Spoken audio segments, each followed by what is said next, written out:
Well, good morning, Downsview. I'm here at the church. I've just finished getting ready for Sunday morning. I try to prepare the sermon a couple of days early so I have time to make changes and edits to it before we worship together on Sunday. And I want to just give you a word to begin your day this morning with, one that I'm ending my evening with here.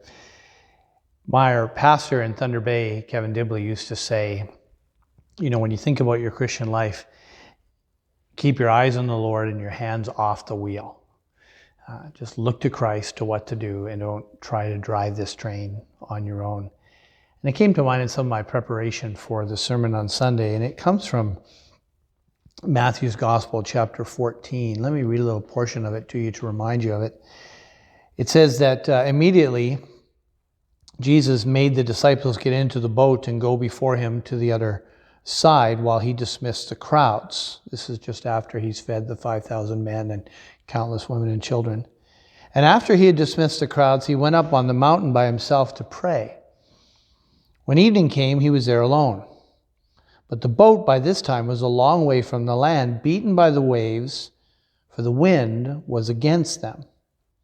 Now in the fourth watch of the night, he came to them walking on the sea. But when the disciples saw him walking on the sea, they were terrified and said, "It's a ghost." And they cried out in fear. But immediately Jesus spoke to them, saying, "Take heart, it's I, do not be afraid." Now you probably know that that's the phrase that Jesus uttered more than any other in his whole ministry. Be not afraid. Why? Dealing with fearful people. People are fearful because there's lots of circumstances for them to be fearful in the midst of. And so they see him walking on the water coming towards them. And this is not something they're expecting. They haven't seen Jesus do this before. He's coming across the sea and they see him coming and they're terrified. So he says, "Look, don't be afraid." And Peter, always the smartest guy in the room, answered him, "Lord, if it is you, I wouldn't be afraid." You'd think he'd say, "If it is you, command me to come to you on the water." Almost sounds like a bit of a challenge from Peter, doesn't it? And Jesus simply says, "Come." Great. Well, I guess I got to go now almost. Did you feel that from Peter? Maybe I'm reading this wrong, but I feel like that. So Peter got out of the boat and walked on the water and came to Jesus. What a miracle. Hallelujah. Look how good God is. But, so many buts that you hear in my life and in your life. But this, wait a minute. But when he saw the wind, he was afraid. And he began to sink. And he cried out, "Lord, save me." Isn't that interesting? He asked God to save him because he believes he can save him. And he asked Jesus to tell him to come on the water if it's really him. Maybe he believed that that would be him. But then he does it. Got every reason now to believe. And now he looks back at the storm and he starts to sink. He still believes Jesus enough to ask him to save him. Well, Jesus immediately took out his hand and took hold of him, saying, "O you of little faith, why did you doubt?" Why did you doubt me? This is the amazing part. And when they got into the boat, so they didn't just keep walking on the water to the land, that would have been kind of cool. Got in the boat, the wind ceased. And those in the boat worshiped him, saying, "Truly you are the Son of God." And they believe that he's really the Son of God because they see this, miraculous salvation of doubting Peter. It's usually Thomas who's known as a doubter, right? But here's Peter who's not believing Jesus. And you'll hear me say this on Sunday morning, but let me just remind you or preempt it now. I think R.C. Sproul, one of my heroes, was exactly right when he said a Christian isn't someone who believes in God.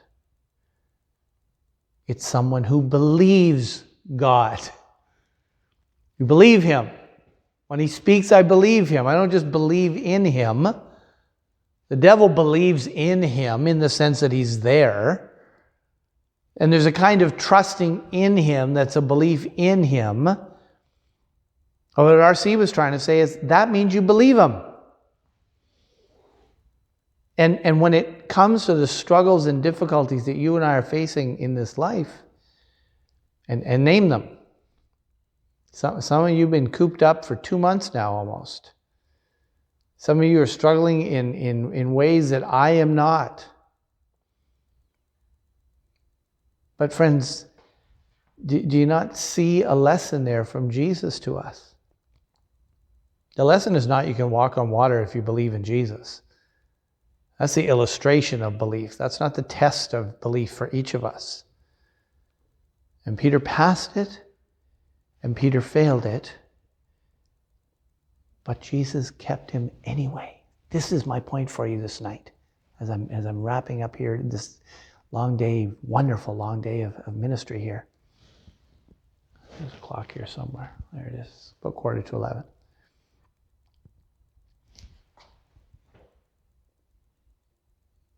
Jesus was caring for me when I didn't care that he was caring for me.